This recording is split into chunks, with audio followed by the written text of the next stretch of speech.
오늘날 우리나라 사람들이 세계 여러 나라에서 영향력을 발휘하고 있음을 봅니다. 뭐 K-팝이라든지 그 밖에 반도체라든지 뭐 그 밖에 등등 다양한 분야에서 국가의 위상을 여지껏 발휘를 하고 있는 거죠. 그 이면에는 해외를 떠돌아다니면서 본토인들에 대한 차별과 멸시를 받는 사례도 없지가 않다는 거죠. 그러니까는 제1교포라든가 고려인, 조선족 중 근데 여기서 언급한 고려인이나 조선족은 현재 그 해당 국가, 즉 러시아나 중국, 일본 등지에서 우리나라 사람들이 진출하거나 그곳에 정착하면서 살아가는 데 있어 불이익을 받는다고 생각할 수가 있는데 조선족이나 고려인 같은 경우는 현 세대가 아닌 이미 조상 대대로 그곳에 아니면 강제로 이주를 당했거나 일제 때는 뭐 징용으로 끌려가서 그곳에서 돌아오지 않고 그곳에 정착해서 대를 이어 살아가는 거나 그런 예라고 들 수가 있는데 꼭 그렇다는 것도 아닐 것입니다. 그러니까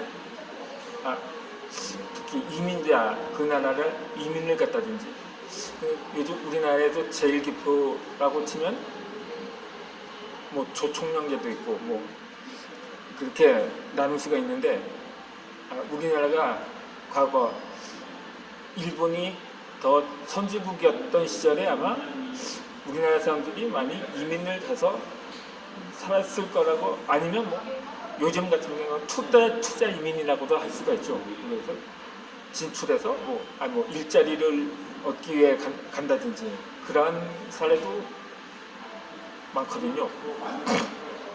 그런데 일본에서는 제1교포, 중국에 있는 한인들을 일컬어 중국 동포라고 일컬이지 하냐면 이 동포와 교포는 낱말 하나의 차이가 좀 있거든요. 중국의 한인이라고 하기엔 좀 그런데 중국에서 하루 이틀 건너간 사람이 아니라 아주 오래전 우리 세대가 아닌 이전 조선 세대 때부터 정착하거나 아니면 전란 등으로 인해서 끌려간 사례, 그러한 사례 아니면 전쟁으로 멸망을 당해서 그 나라의 영토가 되었다는 든가 그러한 사례에서 이렇게 유목민 쪽 또는 유민이라고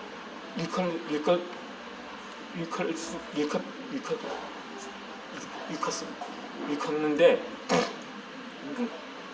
근데 이 조선족, 고려인 요즘 우리나라 사람들이 한참 반중 정서가 많다 보니까 덩달아서 조선족에 대해서도 완전히 혐오하는 분위기가 팽배함을 볼 수가 있습니다. 물론 그거는 어느 정도 이해가 갑니다. 예전에 우원춘 사건이라니까 조선족에 의한 흉악범죄가 많았기 때문이기도 한데 그런데 한편으로는 고려인들에 대해서는 정감을 갖는 분위기더라고요. 그런데 내가 판단하기로서는 물론 고려인들도 참 훌륭하죠. 하지만 민족적인 순환사에 비하면 이 고려인보다 이 조선족들이 훨씬 그 뿌리가 길고 깊다는 사실을 아는 사람은 많지 않을 것입니다. 그게 장장의 조선족들에 의한 행태라든가 그런 데만 많이 생각을 하기 때문인 거죠. 하지만 이 역사를 거슬러 보면 이 고려인들은 순환사는 기껏해야 100년 안팎에 불과한다면 조선족의 순환사는 무려 1000년 이상 거슬러 올라간다는 사실입니다. 우리나라의 고려인이라고 불린 것 처음 불리게 시작된 것은 그러니까 처음 연해주로 이주한 한인들을 일컬어 그렇게 부르게 되는데 지금도 연해주 지역에 고려인들이 많이 살고 있거든요.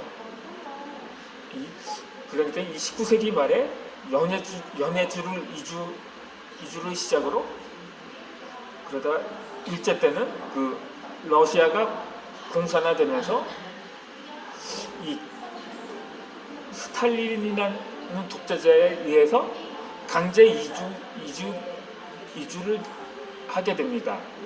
그러니까 극동 연해주에서 거의 러시아의 지금은 독립국가가 되었지만 거의 중앙아시아 지역으로 그렇게 이주를 당하게 되는데 그 과정에서 많은 희생자가 나왔다는 사실도 부정할 수는 없는 거죠.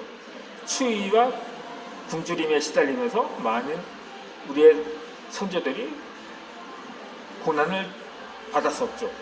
하지만 그 뿌리 깊은 민족적 긍지와 자부심으로 인해 그 나라의 영토를 읽으면서 삶의 터전을 마련하고 오늘날까지 이렇게 뿌리를 이어가고 있는 것입니다.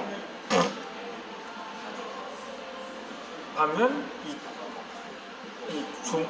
근데 조선족이라 말하면 항상 중국의 소수민족이다 아니다 그냥 뼛속같이 중국인이다 이렇게 말하는 하는데 물론 전자가 더 가깝거든요. 사실상 그러니까 중국의 소수민족의 하나죠. 사실 이 조선족은 원래 지금의 동북산성 만주 지방을 일컫는데 그곳에 거주하는 그러니까 몽골족이라니까 만주족 이렇게 조선족들이 거주하는 지방을 말하는데 원래 그 지역이 일대가 고조선과 고구려에는 우리나라의 역사와 민족이라고 할 수가 있을 것입니다. 하지만 여러 차례 중국의 한족들에 의해 멸망되면서 그러니까 고구려와 고조선을 멸망시킨 이 한나라와 당나라 모두 한족이었죠. 그러다 보니까 한복조차도 한족의 한이니까 자기네 고유 의상이라고 팍팍 우기고 있는 실정인 거죠. 그러다 이 조선족들, 고려인들에 비하면 이 조선족들은 여전히 이 순환을 당하고 있습니다. 원래 중앙아시아 거주하던 고려인들이야 그 나라에 소련 공산당이 무너지면서 이제 독립을 했죠. 이 우즈베키스탄이라든가 카자흐스탄 이렇게 그 30년 특히 가장 아사자가 많이 발생한 1930년대 그 많은 피해국이 바로 우크라이나였습니다. 하지만 우크라이나에 거주한 고려인은 그렇게 많지가 않았다고 합니다. 하지만 이 중국의 대약진 운동이라든가 문화혁명 때 가장 많은 피해를 입은 소수 민족들이 바로 조선족이었다고 합니다. 그러니까 대약진 운동 당시 그 중에 아사자의 약 90%가 바로 조선족이었다는 거죠.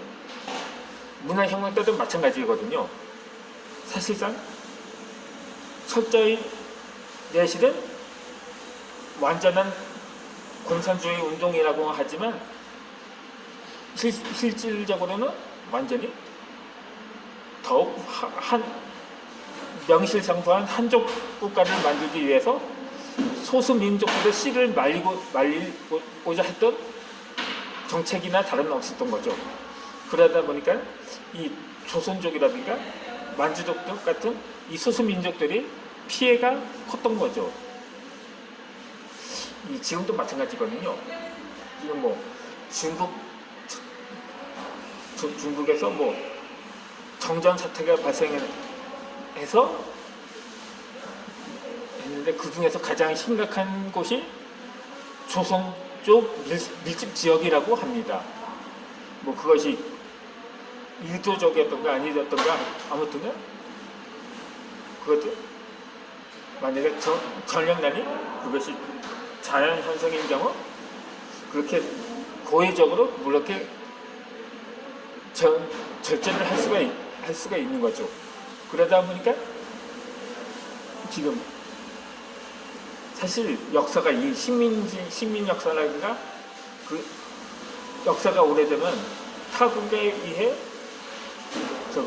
병합되었다니까 그런데 그 역사가 길면 그 민족들이 그 나라에 동화되어 살기가 쉽거든요.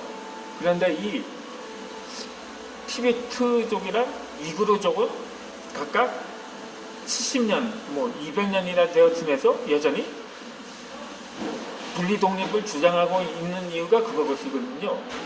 그런데 대체적으로 그러한 움직임을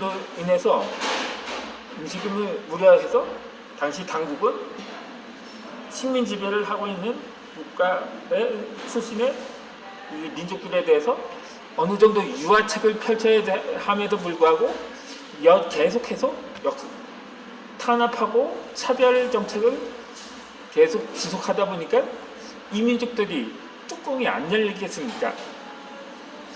이 우리나라나 대만도 사실 각각 36년, 50년 이렇게 지배를 받았는데 그러다 보니까 대만 원주민들은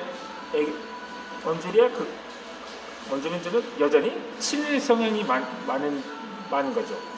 반면에 국共내전에서 패해 다시 타이완으로 결국 이주한 본토 세력은